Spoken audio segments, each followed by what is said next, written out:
Project కట్టినప్పుడు 1,00,000 కోట్లు పెట్టి కడితే అది తప్పు అన్నాడు.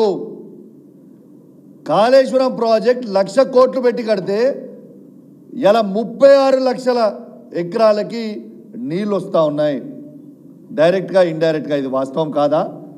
అది చేస్తారో తప్పట. పేదోళ్ళ ఇల్లు కూలగొట్టి ఈయన బ్యూటిఫికేషన్ చేసుడులా తప్పు లేదట. అంటే 1,00,000 కోట్ల రూపాయల స్కామ్ ఈ మూసీ రివర్లో ఖచ్చితంగా రేవంత్ రెడ్డి గారు చేయడానికి సిద్ధం చేసిందని చెప్పి సందర్భంగా తెలియజేస్తా ఉన్నాను. ఇలా నిన్న మాట్లాడుతూ ఇంకో మాట మాట్లాడతాడు.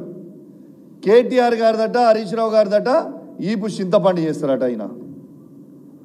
మరి నీ భాషల్లోనే చెప్తున్నా రేవంత్ రెడ్డి గారు, నువ్వు మొగోనివే అయితే హైదరాబాద్లో ఏడికి పోదాం చెప్పు.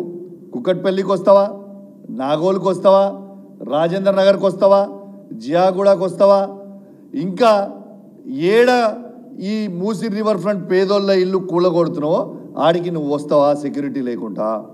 రా. నువ్వు కేటీఆర్ గారిది, హరీష్ రావు గారిది ఈపు చింతపండు చేసుడు కాదు. ప్రజలు నీ ఈపు పుచ్చపండు చేయడానికి రెడీగా ఉన్నారా బిడ్డ? నువ్వు నోటికి వచ్చినట్టు మాట్లాడుతూ ఉన్నావు, నీ ఇష్టం వచ్చినట్టు మాట్లాడుతూ ఉన్నావు. నీ ఈపు పుచ్చపండు కావడానికి రెడీగా ఉంది. చాలా త్వరలోనే నీ ఈపు పుచ్చపండు ప్రజలే చేస్తారని చెప్పి సందర్భంగా తెలియజేస్తూ ఉన్నాను. ఇలా పేదోళ్ళ కళ్ళల్లో రక్తం చూస్తూ ఉన్నావు నువ్వు. ఇలా పేదోళ్ళ ఇల్లు కూలగొడితే ఏమొస్తుంది భయ్ నీకు? నాకు అర్థం కాదు. గరీబోళ్ళ ఇల్లు కూలగొడితే ఏమొస్తుంది నీకు? వాళ్ళని ఎందుకు ఇబ్బంది పెడతా ఉన్నావు?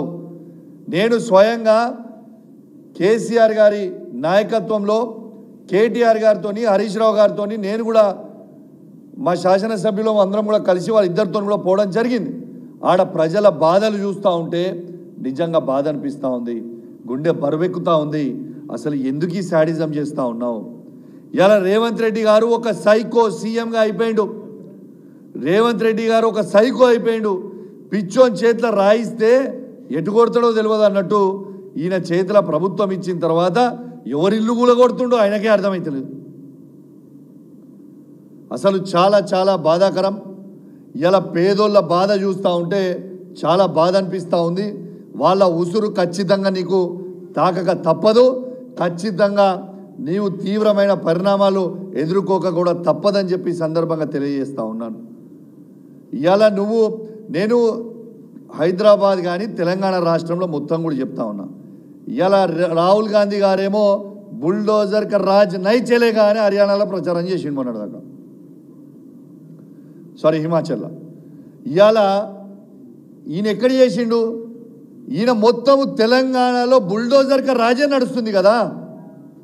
నేను తెలంగాణ ప్రజలందరూ కూడా చెప్తా ఉన్నాను, కేటీఆర్ గారు, హరీష్ రావు గారు చెప్పినట్టు నేను కూడా మీ అందరు కూడా విజ్ఞప్తి చేస్తూ ఉన్నాను. ఆర్బీఎక్స్ అని రాస్తుండ్రు. ఆర్బీఎక్స్ అంటే రేవంత్ బుల్డోజర్. అది పెయింట్ కొట్టి ఆడ కేసీఆర్ అని రాయండి. మీ జోలికి ఎవరికి వచ్చినా కూడా ఊకునే ప్రసక్తే లేదు. ఖచ్చితంగా ప్రతి పేదవాడిని కేసీఆర్ గారి నాయకత్వంలో ఖచ్చితంగా కాపాడుకునే బాధ్యత మాది అని చెప్పి సందర్భంగా వాళ్ళందరికీ కూడా తెలియజేస్తూ ఉన్నాను.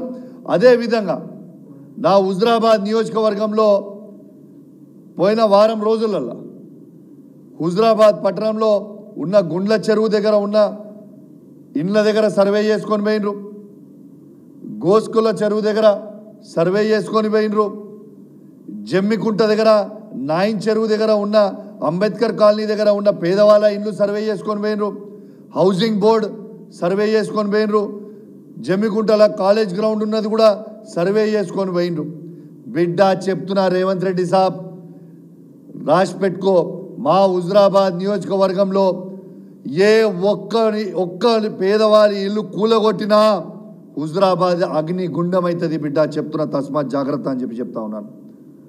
నేను అధికారులను కూడా హెచ్చరిస్తూ ఉన్నాను, మీరు రేవంత్ రెడ్డి చెప్పిండని చెప్పి వీడికి వచ్చి నా హుజరాబాద్ నియోజకవర్గంలో ఏ ఒక్క పేదవాని ఇల్లు కూలగొడితే నేను మీకు చెప్తున్నా, ఒక్కరు కూడా గల్లీ నుంచి బయటికి పోరు. రాసి పెట్టుకోండి. మిమ్మల్ని ఏ పోలీసోడు కాపాలని లేడు, ఏది కూడా ఆ బుల్డోజర్ బయటికి పోదు, ఎవ్వరు కూడా బయటికి పోరు. మా హుజరాబాద్ నియోజకవర్గంలో ఏ పేదవాని ఇల్లు ముట్టినా అగ్నిగుండం అవుతుంది, తస్మాత్ జాగ్రత్త అని చెప్పి హెచ్చరిస్తూ ఉన్నాను. అధికారులకు కూడా చెప్తా ఉన్నాను, ఎక్స్ట్రాలు చేయకూరి మీరు. ఇవాళ ఆంధ్రాలో ఇట్లనే అధికారులు ఎక్స్ట్రాలు చేస్తే ఏమైందా, 3 డీజీపీ ర్యాంక్ సంబంధించిన ఐపీఎస్ ఆఫీసర్లని సస్పెండ్ అయినరు. రేపు మళ్ళా కేసీఆర్ గారు వచ్చిన తర్వాత రాక ఎట్టు పరిస్థితి తప్పదు, 100% కేసీఆర్ గారు మళ్ళా ఈ తెలంగాణ రాష్ట్రానికి ఖచ్చితంగా ముఖ్యమంత్రి అవుతారు, డౌట్ ఏం లేదు. కేసీఆర్ గారు వచ్చిన తర్వాత ఇవాళ ఏ అధికారులు ఎక్స్ట్రాలు చేస్తుర్రో మీ అందరు కూడా జైలుకు ఒక తప్పని పరిస్థితి అవుతుంది. మీరు గీత దాటి పనిచేస్తే మీరు ఇబ్బందులు పడే పరిస్థితి వస్తుంది.